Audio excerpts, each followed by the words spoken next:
I really look at fibroids as an indicator of other things not working well in the body. We know that for fibroids, inflammation will grow fibroids, and environmental toxicity will grow fibroids.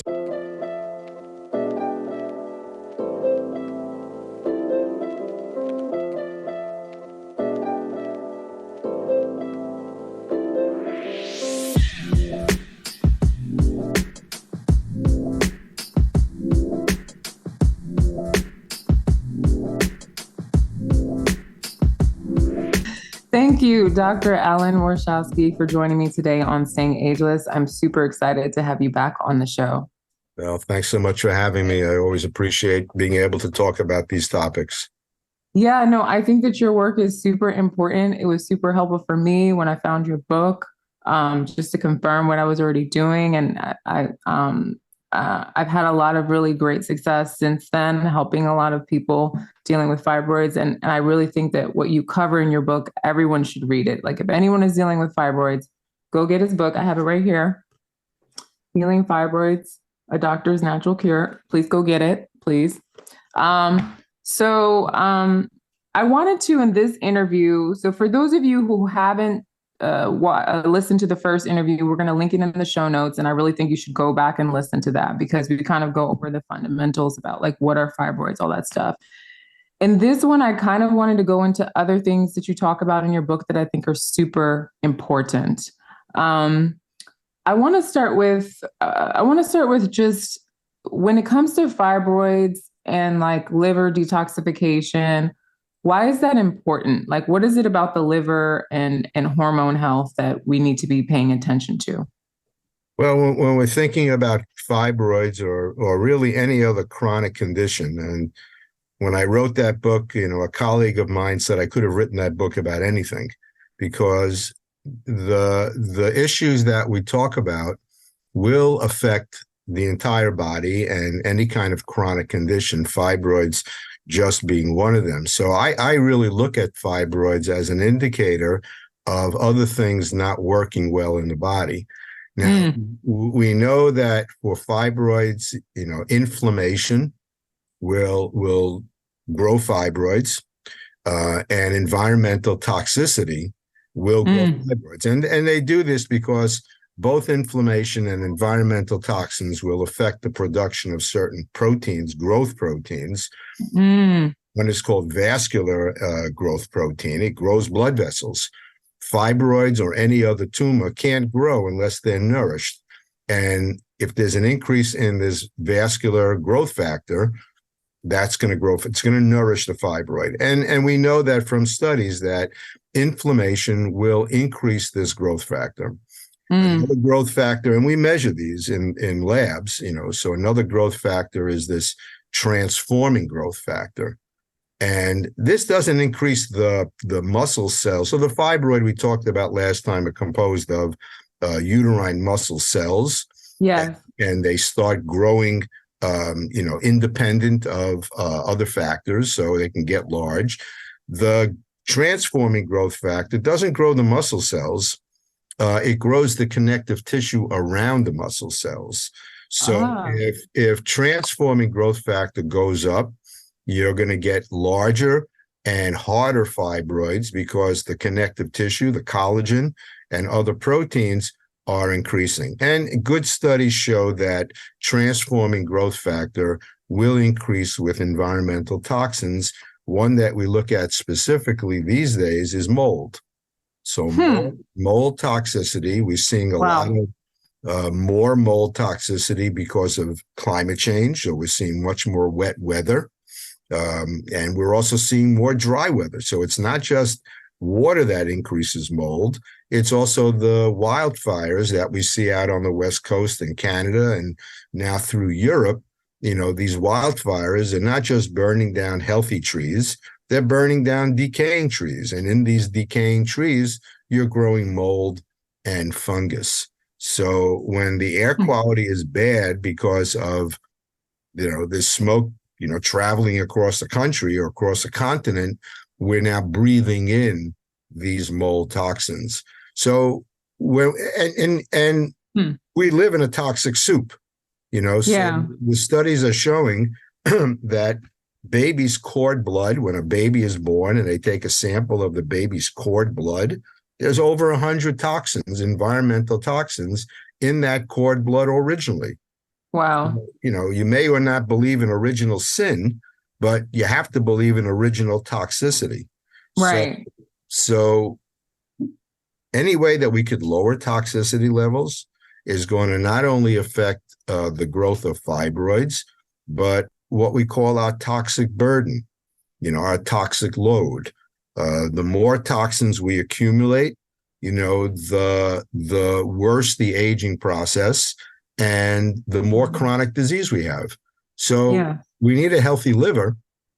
So it comes back to the liver is really the main detoxifying organ. Yes. And we need a healthy liver to be able to, eliminate these toxins.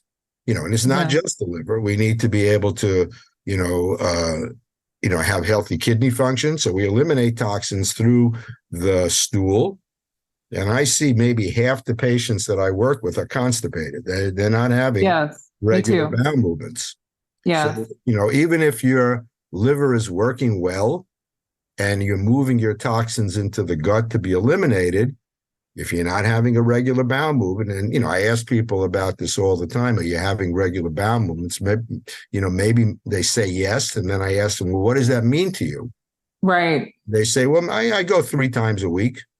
Right. That's not healthy. It needs to be every day. Right. So if we're not doing that every day, these toxins go right back to the liver. And now the liver is our protein factory. That's where we make all these growth proteins. The liver is now getting overwhelmed and is making more of these proteins that, again, are driving inflammation, driving these growth factors, driving the growth of fibroids. So, these days, one of the first thing that I work with in a patient who has fibroids or any other chronic condition is we do a liver cleanse. Yes. We want to get the liver working well, because if the liver is not working and the gut's not working, nothing works. So, Hippocrates back in, I think it was 500 BC, said that life and death begins in the gut. And this is still true today. So, liver, you need to work on detoxification. And, maybe half the population has some genetic defect in their ability to detoxify. So we check regularly a DNA mutation. MTHFR? MTHFR. We look at MTHFR, because this is a gene that allows you to what we call methylate. So it's a simple process. You take a methyl group, which is a carbon with 3 hydrogens, and you use that. So carbon is special. It has a 4th docking point. So on that 4th docking point, you could attach a toxin. Right. If you can't methylate, you're not detoxifying. So we check methylation, and maybe a third to a half of the population is going to have a methylation defect that, you could work with as long as you know about it, because if you give them methylation support, that looks like methylfolic acid or methyl B12, that could help them in terms of being able to eliminate these toxins. I love it. I was listening to you and I was like, I've never heard this thing about the growth proteins, and what it makes me think that also that's why for a lot of people, animal protein and dairy, when it's especially not a great source, could contribute to the growth of fibroids for some people, or at least not make it better. What do you think about that? Again, it's food sensitivities are different than food allergies. If you go to an allergist, they're going to do skin testing. They're looking for a certain protein called IgE. So this is one of the immunoglobulins. People know a little bit about these immunoglobulins these days because of COVID. So you do a COVID test, you measure IgG, IgM. These are immunoglobulins that the body makes in relationship to things it gets. Food allergies are just IgE related. So this is like the immediate reactions. So, you eat a strawberry, you get hives. It's not hard to figure out. But the more significant reactions, we call these sensitivities, these are affecting different immunoglobulins like IgG, and these are creating inflammation. Inflammation. It's causing inflammation because of, again, what's going on in the gut. So I would say that close to 100% of women who have fibroids have what we call leaky gut. Right. So leaky gut now means that, the intestinal barrier is not working well. So the intestinal barrier is our main barrier between the outside world and our inner body. And it's supposed to keep a lot of things out. But when that barrier breaks down, now you've got proteins that are not supposed to come through the gut wall leaking through. And your immune system, which is about 80% of it, just sits right outside the gut, waiting to see what comes through. The immune system sees these proteins and now thinks they're invaders, bacteria, viruses. So it gets attacked. The immune system is now attacking these proteins from food. Gluten and dairy are the two worst. Yeah. So not only do gluten and dairy, they're very acidic, they're very inflammatory. Gluten in this country is all genetically modified. So it's being contaminated with Roundup or glyphosate, which has been shown to be a carcinogen. So all that stuff aside, people eat gluten, dairy, and other foods, and they're creating a chronic inflammatory state. So this goes right back to, making those growth proteins. Chronic inflammation is going to drive the production of growth proteins. If you have, and inflammation will affect us where our weak spots are. Right. So if you have a tendency for fibroids, you have a genetic tendency, this inflammation is going to grow your fibroids. Right. So we need to work on the gut. There are good food sensitivity panels that we do. There are tests that could evaluate for leaky gut. We do these tests because, again, you need to clean up the gut. Otherwise, so you could take out the fibroid. And I've seen women who've had 3-4 myomectomies. Me too. Uterine artery embolizations, and they just come back. Come 6 back. months later, they're right back to square one. Because you're not working on the underlying issues. Yes. No, I love it. What happens to when they shrink? So we've actually helped women shrink fibroids, or at least they've reduced in size. We get the ultrasound back. Okay, it went from 4.83 to 1 something. Or I've had clients who look like they were 3 months pregnant. By the time we're done, their stomach is flat. So we know, okay, it's going down, different things. But I'm like, what? Someone asked me that question. And I said, you know what? I don't know. I'm going to ask Dr. Warshowsky. Is it that the blood supply? What is happening that actually, when they actually shrink? I wish I can tell you the exact answer. I think it's a combination of things. Yeah. So, it's certainly about lowering inflammation. Okay. Lowering inflammation lowers the growth protein that's feeding the fibroid. It's detoxification. So it's helping to eliminate these mold toxins and other toxins that we know are driving these other growth factors. So that's a significant piece of this. My belief is also that there are other mind-body issues associated with the growth of fibroids. Yes. So we're energy beings. We look solid. You touch us, we feel solid.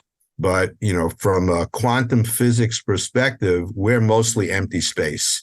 Yes. So, and we're mostly energy. And energy, if it's healthy, needs to move. When energy gets blocked up, and this comes a lot from Chinese medicine. Chinese medicine, 5-element theory. When energy stagnates, it solidifies. And this comes from, Einstein's famous equation, E equals mc squared. Energy and mass are related, through speed of light. So moving energy, you don't get a lot of mass. Energy not moving, you get more mass. So there are things that could block energy, especially in the pelvic area. So, if I think the patient is amenable to it, I'll talk to them about the chakras, the 7 energy centers in the body, and how each energy center has its own, energy signature. And pelvic energy, second chakra energy, is related to relationship. So Yes. not just people, but your relationship to the entire outside world. Could be jobs, could be finance. It's creative issues, so what's in your life that you don't want? What's not in your life that you do want? Yes. And it's any of the abusive issues. And certainly we know women in our society go through, a definite amount of abuse. So these issues are sitting right in the pelvic area. Now, years ago, somebody accused me of blaming women for their fibroids. It has nothing to do with blame. No. We all store emotional energy in different parts of our body. Yes. You see people with hardened hearts, and when people walking with the weight of the world on their shoulders. So these emotional issues, these stored issues that aren't being addressed. So very often a woman has had a termination and she hasn't addressed the issues of having that termination, and it's sitting in the pelvis.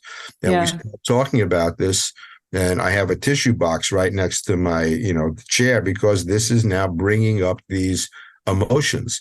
So it's not just, we can talk about fibroids from a physical perspective. Oh, it's hormones, it's inflammation, it's environmental toxins, but it's also stored emotional issues that are blocking the energy movement in those channels called meridians. Yes. So that's why acupuncture helps. It helps to break down the blockages in the meridians. So when I teach patients how to do castor oil packs, which we use a lot of, and there are many reasons for the castor oil pack. It's anti-inflammatory. You can create a mind-body visualization exercise.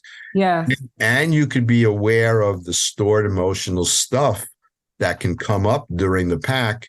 And journaling has been shown to be an effective technique in helping to eliminate these stored emotional issues. So you asked me why some women can have their fibroid shrink and why others don't, and they're doing the same kind of a protocol.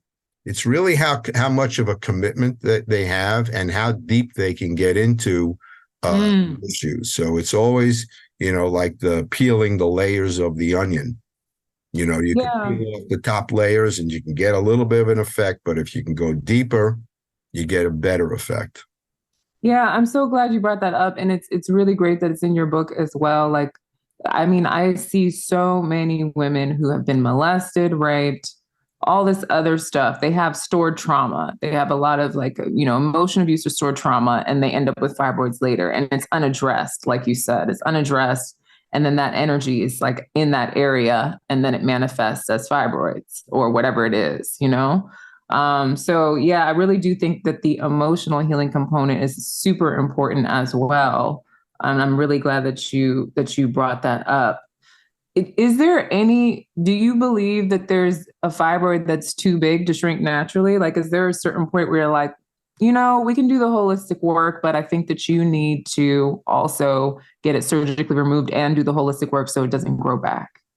Well, that's why the book is called a natural cure, because sometimes the cure involves taking out the fibroid, because many women will come in and they are adamant about not having surgery. They don't want to have surgery. They've been suffering with these fibroids for years, sometimes decades. They want to try to get into menopause. They're in their mid-40s. They think they have a few more years, but they look like they're, 9 months pregnant. Yeah. They've got 10, 12, 16 centimeter fibroids that are growing above their belly button. They look pregnant. And sometimes through the work we do, and those fibroids, they may get a little smaller, they may get a little softer by doing this work, but even techniques like uterine artery embolization and these other kinds of destructive techniques called myolysis, breaking down the muscle cells of the fibroid, at best, they may shrink a fibroid by 30 to 50%. Wow. So if you have a 10 centimeter fibroid and you get a 30% shrinkage by a myolysis procedure, it's still a big fibroid. I mean, we're talking about volume. Yeah. So, the larger it is, the much more difficult it is to get a significant shrinkage. But in doing this kind of work, the patient can come to and it's a lot of the mind-body stuff. It's mental. Yeah. It's also mental. I've noticed that. Right. Yeah. And they come to the realization that, yes, it's time for me to take this out. I've done the work. I've gotten so much information about it. I want to remove it to give me a better quality of life, but I also want to prevent it from growing back. Yeah. So nothing is lost. It's still a cure. It's still a natural cure. You remove the fibroid. You've listened to the message of the fibroid. So part of, the castor oil pack is also, bringing healing, loving energy into the pelvis. So by doing, meditation, we do a meditation called Freeze Frame, which was created by a group called Heart Math. And it's basically breathing in through the energy of the heart into the rest of your body. So heart energy is fourth chakra, which is the energy of unconditional love. So you're breathing in through the energy of unconditional love into some place in your body that needs healing. And during the castor oil pack session, you're breathing this healing, loving energy right into your fibroid. So, many women, go through their lives, go through these years, frustrated, fearful, angry. This is the energy they're carrying around in the pelvis related to the fibroid. We change that to energy of gratitude. So now you're breathing in this gratitude because the fibroid is alerting you that there are these imbalances, and the fibroid has now done its job. So you're thanking the fibroid for doing its job, and you're working on it now so it could go. It's done its work. Yes. So that's a major piece of the work that we do. And, I even if a woman decides she needs to do the surgery, take out the fibroid, it still becomes part of the healing journey. Yeah. Yeah. I've seen that too. And I've seen people with larger fibroids and they do shrink, but some people mentally just are like, I can't take this anymore. So let me do the holistic work, and then I'll have a surgery, which is fine. It's different strokes for different folks. Exactly. It is what it is. It's so interesting. I've been seeing a lot more of, and I guess it's also too, a lot of women sort of who still have fibroids and they're sort of in that perimenopause kind of phase. I've been seeing a lot more of like adrenal issues and fibroids. Can you talk about that? Have you seen that? Is that a thing? What has been your experience with adrenals? And well, again, from my perspective and from a holistic or functional medical perspective, everything is connected. Yes. Mind, body, spirit, they're all connected. You go to conventional doctors, they're all looking at their specialty. You see an endocrinologist, you see, for your thyroid, you see a gastroenterologist for the gut, you see somebody else for muscular issues. So, from our perspective, it's all connected. And the adrenal glands are your stress glands. Yep. So they're the modulator of how stress is affecting your body. Yes. And, all of these issues that we've already mentioned, certainly the gut issues, bringing chronic inflammation, the toxicity issues affecting the liver. This is all affecting the adrenal glands as well. And the adrenal glands are they're deciding where the energy goes. So if you have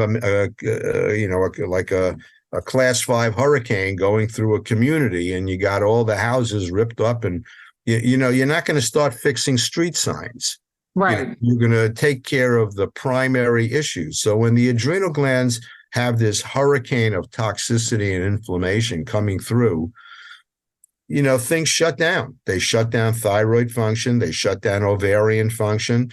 They try to keep your brain, your heart, your kidney, your liver. The adrenal glands are responsible for keeping the important areas working. Right. But there's a price to be paid, because to do that, they're driving, they're keeping the adrenal hormones going, cortisol, adrenaline, and these are hormones of stress. These are stress hormones. And when the adrenal glands are constantly in stress mode, not only do the other hormones, so thyroid function goes down, so there's a lot of fatigue issues, there's more constipation, there's dryness issues, there are mood issues, and then ovarian issues. So the estrogens go up, the progesterone goes down, we get imbalances that way. So it's not only that the adrenals are, trying to prioritize, they're also shutting down other vital functions and driving chronic inflammation. So there's an acute increase in adrenal hormones. It shuts down inflammation. But when it becomes chronic, it's like the cells no longer listen. Same thing with insulin resistance. So with insulin resistance, insulin's message to the cell is, let's get the sugar out of the bloodstream. But as inflammation, the cells stop listening. So you need more and more insulin, and it creates more and more inflammation. Same thing happens with cortisol. So the message of cortisol is let's shut down inflammation. But the cells stop listening when it's a chronic kind of exposure. There's a book I give people it's become like a 4-page book list. I keep adding to it. And there's an old book called Why Zebras Don't Get Ulcers. It's basically about the zebra running from the lion. When that zebra is running from the lion, it's in what we call fight or flight. So it's an adrenal response, putting out cortisol and adrenaline. If the zebra escapes from the lion, it immediately starts nibbling some grass. So the zebra can go from fight or flight to what we call rest and digest and repair immediately. Right. So it shuts down the fight or flight response. We, on the other hand, if we're running from the mugger in New York City, and if we escape, do we go have a leisurely lunch? No. We sit down and worry. We worry about the next time. Is he going to bring a friend? Is he going to have a gun? Are we going to trip on the sidewalk? So we stay in fight or flight. And this is, again, driving that chronic inflammatory response and increasing inflammation. Meditation of any kind, I tell people meditation, many of them get frightened because they think it's some big, complicated, commitment. But I explain to them that meditation is just finding a way of being in the moment. So when we're worried about or anxious about the future or regretting about the past, we're in stress mode. And the studies show we spend 90% of our day in stress.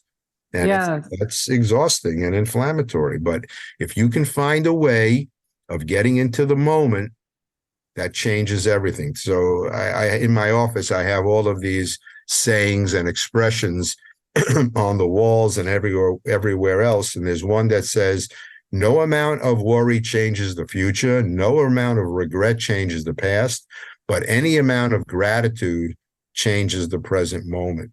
So meditation is just about finding a way of being in the moment. That expression, stop and smell the roses, stop all this thinking, appreciate what's around you.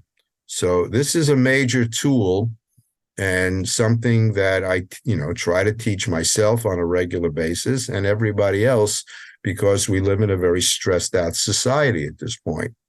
Totally. Yes. Totally. And this is driving chronic disease. Totally. Besides the lifestyle stuff of like getting people to, incorporate mindfulness and maybe look at the stress in their lives, like what are the other things that someone can do to support their adrenals? Well, the vitamins that they are most important for adrenal glands are vitamin C, B complex, and magnesium. So these are what we call the water-soluble nutrients. You take them and then you urinate, they're gone. So they usually need to be taken twice a day. Primates and guinea pigs are the only two mammals that don't make vitamin C. And they've done, rat studies. They throw a rat in a bucket of water, make it swim to the side, and then they measure its vitamin C. And it's making about as if we were taking like 10,000 milligrams. So with stress, you want to increase your C, you want to increase B complex, and you want to increase magnesium because these are being lost. You're overutilizing them. Right. And then there are, what we call adrenal adaptogens. Yes. So they're helping your adrenal glands to adapt to the outside world. So probably the one I use mostly these days is ashwagandha. It's one of the Ayurvedic herbs. Sometimes it's called Indian ginseng. Yes. It's a good adaptogen. It helps to support hormones. So the adaptogens help to reduce some of the negative effects of stress, whether it's foggy headedness or, insomnia issues. And ashwagandha also helps the adrenal glands connect more with the thyroid. So adrenal glands will try to shut down thyroid function by various metabolic changes. Ashwagandha helps to reduce that. So it keeps your thyroid working well at the same time. Other ones like Siberian ginseng or rhodiola. I love rhodiola. Yeah, rhodiola, and they're good studies, especially on students who are studying for exams and are stressed out. So you may know all the information, but then you worry that you don't. And just worry that you don't, doesn't allow you to make those connections in your brain. So you don't do well on your exam, not because you didn't know it, but because you couldn't connect because of all the worry. So rhodiola has actually been shown in good studies to reduce that effect in students. Panax ginseng or Korean ginseng is one I use more for men because I find it overstimulating for women. Women, yeah. They get anxious. I've noticed that. So I use much more of the Siberian ginseng, Eleutherococcus, and the rhodiola. And there are also adrenal glandulars. Yes. So companies that put out glandulars. So it's basically the adrenal gland of an animal. Usually it's a cow or a beef adrenal gland. And it's just basically removing the hormone, but the rest of the nutrients to support the adrenal gland function. Some people are so adrenal deprived, adrenal stressed, that they're not making any adrenal hormones. You can go from making too much and with continued stress make not enough. And these are people who are always exhausted. Yes. Even if they sleep, they wake up, they're exhausted. And these people can be given, safe doses of natural cortisol hormone. So, we do that, when necessary. What do you think about supplementing DHEA? It's, DHEA and pregnenolone are two adrenal hormones. And, when there's more adrenal stress, you lose these. These are precursor hormones to the steroid hormones. So to estrogen, testosterone, and they also make the stress hormones. So they also make cortisol. Especially pregnenolone. So if these are low, you need to work on your adrenal glands, but these are also anti-inflammatory. So we use a lot of pregnenolone and DHEA. Okay. When those levels are low. I recently had a patient come across, or we actually was doing research because she wanted me to see if I could find like other alternative treatments to the surgeries and stuff, in addition to all the other work that we're doing. And I came across the Sonata treatment. Have you heard of that? Right. What do you think about that? These are some of so it's a transcervical radio ablation. So you can put an instrument in through the cervix and destroy the interior of the fibroid. So these are all these myolysis procedures. I think the first one was the Exablate, which was an abdominal MRI guided ultrasound, again, to destroy the interior of the fibroid. They use laser therapy, electrotherapy. There's another one called the Assessa, which is another radio frequency ablation technique. So, these are some of the techniques that I mentioned earlier that get about a 30 to 50% reduction in the size of the fibroid. They don't disappear completely. Right. Especially if you have a fibroid that's within the cavity of the uterus that's, causing a lot of bleeding issues. The Sonata, procedure may be a good one to look at. But, you may also just want to do a hysteroscopic resection of that submucosal fibroid. So it's also a transcervical procedure that, in the right hands can take out that one fibroid that's creating a lot of problems. Fibroids are mostly benign. There is a small percentage, especially in older women, that could be malignant. But they're mostly benign and they only need to be removed if they're causing problems. And those three main problems, I would say, would be pressure pain, bleeding, and excessive growth. So those are the things we like to get controlled as soon as we can. Yes, love it, love it. I think I ran out of I ran out of questions. No, this has been really, really, really helpful. Do you have any last words of wisdom for anyone who is struggling with fibroids and feels like there's no hope, or they don't know what to do about it? Well, the message I get from, I would say, 90% or more of the patients I work with is that, they read the book and it gave them hope. You're right, because, it seems hopeless for so many women, either at 35 or 40, do a hysterectomy. You don't need your uterus anymore is the message that so many women get, but if you look at the fibroid as a kind of a gift that you've been given, it's in a way of you getting some control over the issues in your life. And it's much more than just your hormones. It's, all these things that we're talking about. If you look at it from that perspective and you have a commitment to self-nurturing, so you love yourself, you have to have a sense of unconditional love for yourself. And to me, that's a commitment to self-nurturing and what I call non-judgmental self-awareness. It goes back to the stored emotional issues. You want to be aware of what you're holding on to, but not judge yourself for it.